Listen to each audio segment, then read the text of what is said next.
လူမုံမများချင်ရင်စကားကိုအများကြီးမပြောမိအောင်ထိန်းချုပ်တတ်ဖို့အရေးကြီးပါတယ်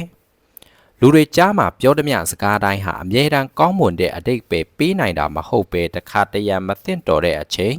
မသင့်တော်တဲ့နေရာမှာပြောလိုက်မိရင်မလိုလားအပ်တဲ့ပြဿနာတွေဖြစ်ပေါ်လာနိုင်ပါတယ်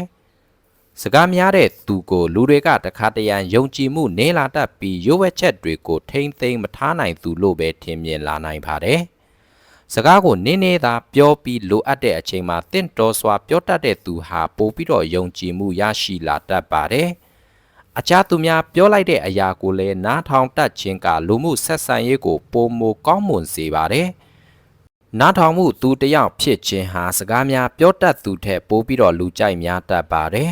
ထို့အပြင်စကားမပြောမီစဉ်းစားတတ်ခြင်းကလည်းအရေးကြီးပါတယ်မိမိပြောမဲ့စကားဟာအခြားသူအပေါ်မှာထိခိုက်စေမှာလားမသင့်တော်ဘူးလားဆိုတာကိုစဉ်းစားပြီးမှပြောသင့်ပါတယ်